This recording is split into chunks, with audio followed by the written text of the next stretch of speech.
Hello and welcome to our first week on the theme of women in the Bible for Awakened Devotional. This topic is significant because women are so frequently written out of history by men. The biblical texts were almost certainly composed by men, and it was absolutely men who decided which texts would be and wouldn't be included in the biblical canon. Yet over and over again, when we read through the Bible, we see that God is on the side of those who have been oppressed and marginalized. In fact, those that the rest of society looks down upon are the people who become the heroes in God's story. And such is the case with the two stories we'll talk about today. Stories about women who are also foreigners, marginalized on two different fronts, and become the heroes of God's story. The first story is the one that I highlighted in this week's devotional, the Syrophoenician or the Canaanite woman. Now this woman has a daughter who is deathly ill, and the Syrophoenician woman has probably done absolutely everything she can to help her daughter. She has probably explored every avenue available to her, and in an act of desperation, she goes to this person that she has heard good stories about, Jesus, thinking maybe, just maybe, he could help her daughter. Now Jesus is tired. He's been preaching and teaching, he's been traveling, and he's going to someone's house to rest.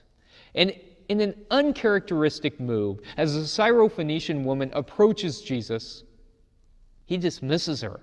He says, "Go away, woman." Should not the children, his people, be fed before the dogs, her people, foreigners? He calls her a dog. Now, theologians have been really uncomfortable with this and have tried all kinds of theological gymnastics to make it not sound so bad, but Jesus calls this foreign woman, who's also unnamed, a dog. But she doesn't stop. She says, "Do not even the dogs deserve scraps from the table?" And in that moment, Jesus recognizes what he has done. He has had a blind spot.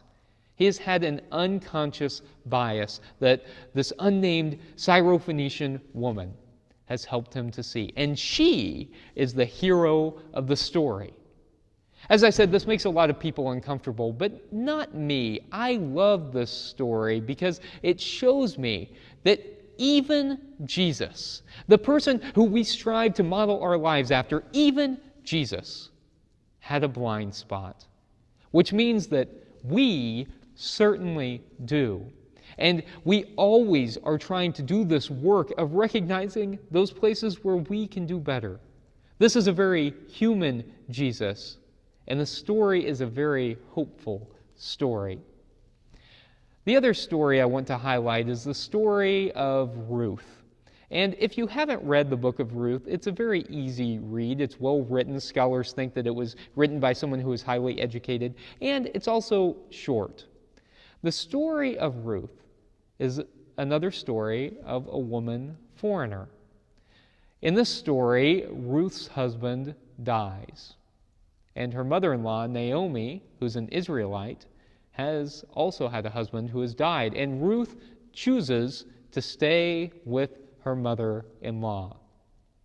And this is an incredible story because these are two marginalized women who choose to stick together, to bond together.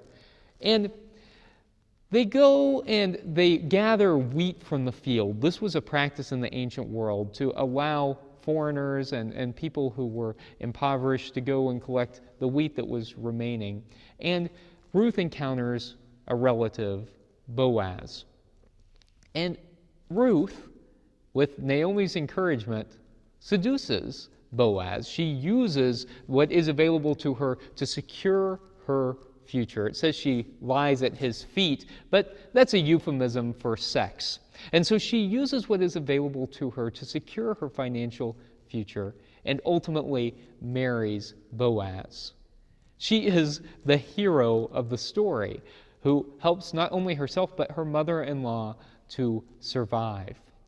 Ruth is so significant that she is one of only 4 women who is listed in Jesus' genealogy in the book of Matthew. The women we find in the Bible are strong women who are fighting for survival and who are theologically significant in the ways that they contribute to Jesus' life. Ruth is an ancestor of Jesus, the Syrophoenician woman as someone who teaches Jesus how to love more fully. May we look for all those women in the Bible who have things to teach us about faith as well, and the women in the church and in our lives who are contributing to the good things that God is doing. May it be so, and thanks be to God.